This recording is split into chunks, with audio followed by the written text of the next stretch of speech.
తెలంగాణలో రికార్డు స్థాయిలో టీబీ కేసులు నమోదవుతున్నాయి. పోషకాహార లోపం, మధుమేహం, human immuno deficiency virus, alcohol వినియోగం, సిగరెట్ తాగడం వంటి కారణాలతో టీబీ పెరిగిపోయినట్లు చెబుతున్నారు.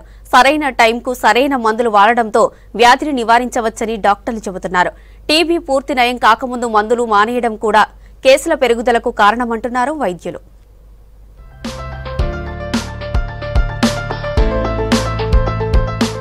రాష్ట్రంలో రికార్డు స్థాయిలో టీబీ కేసులు నమోదవుతున్నాయి. కొన్నేళ్లుగా తగ్గుముఖం పట్టిన టీబీ రోగం 10 నెలలుగా విజృంభిస్తోంది. గడిచిన 12 నెలల్లో రాష్ట్రంలో 1200కు పైగా టీబీ కేసులు నమోదైనట్లు డాక్టర్లు చెబుతున్నారు. జనానికి సీజనల్ గా వచ్చే ప్రతి దగ్గు, తుమ్ములు టీబీకి సంకేతం కాదంటున్నారు. కానీ దీర్ఘకాలికంగా జ్వరం, దగ్గు, బరువు తగ్గడం, ఆకలి మందగించడం, కఫంలో రక్తం వంటివి వస్తే మాత్రం ఆలస్యం చేయకుండా హాస్పిటల్స్ ను సంప్రదించాలని చెబుతున్నారు.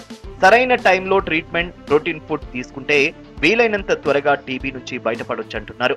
ట్యూబర్క్యులోసిస్ అంటే మనం క్షయవ్యాధి అని మన వాడుక భాషలో పిలుస్తాము.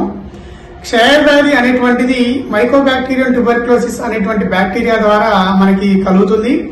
క్షయవ్యాధి ముఖ్యంగా ఊపిరితిత్తులను ప్రభావితం చేస్తుంది. ఇది ఊపిరితిత్తులను ప్రభావితం చేసినప్పటికీ ఇది శరీరంలోని ఏ భాగాన్నైనా, అంటే చర్మం నుంచి మెదడు వరకు ఏ భాగాన్నైనా ఈ వ్యాధి కలగజేసేటువంటి అవకాశం ఉంది. కాబట్టి ప్రపంచ సర్వే అంటే WHO World Health Organisation global TB report 2023 ప్రకారము ప్రపంచంలో ఉన్న టీబీ కేసులలో 27% టీబీ కేసులు అనేటువంటిది భారతదేశంలో గుర్తించడం జరిగింది.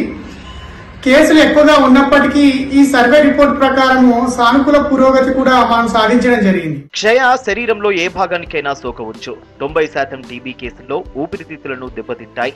15 నుంచి 20% కేసుల్లో చర్మం నుంచి మెదడు వరకు ఏ భాగానికైనా వ్యాధి వచ్చే అవకాశం ఉందంటున్నారు డాక్టర్లు. టీబీ ఊపిరితిత్తులలో వచ్చినట్లయితే పల్మనరీ ట్యూబర్క్యులోసిస్ అంటారని చెప్పారు. ఇక శరీరంలో ఏ భాగానికైనా ఈ వ్యాధి వచ్చినట్లయితే ఎక్స్ట్రా ట్రాపల్మోనరీ టీబీ అంటారన్నారు. టీబీ అనేటువంటి బ్యాక్టీరియా మన దేహంలోకి ప్రవేశించినప్పుడు మన బాడీ అనేటువంటిది వ్యాధి నిరోధక శక్తిని బట్టి వ్యాధి కలుగుతుందా లేదా అనేటువంటిది చెప్పగలం.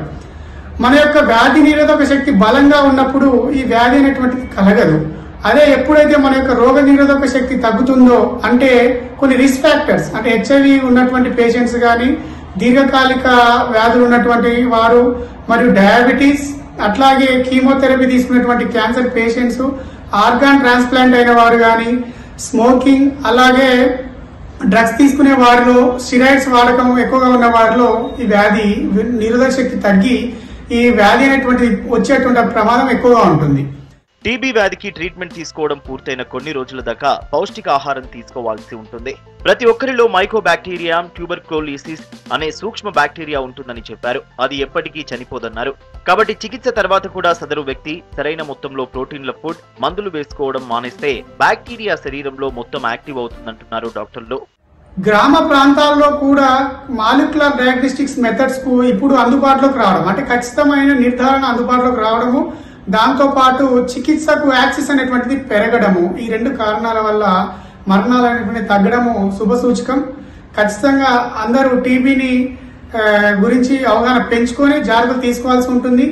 ప్రపంచంలో కలిగేటువంటి మరణాలలో టీబీ వల్ల కలిగే మరణం అనేటువంటిది 9వ ర్యాంక్ లో ఉంది. అంటే 9వ వ్యాధి, ఇది మొదటి వ్యాధి 2 అట్లా వాటితో పాటు ఇది మరణాలను అత్యధికంగా కలగజేసేటువంటి 9వ వ్యాధిగా పరిగణిస్తున్నారు. కాబట్టి దీని గురించి అలసత్వం వహించకూడదు.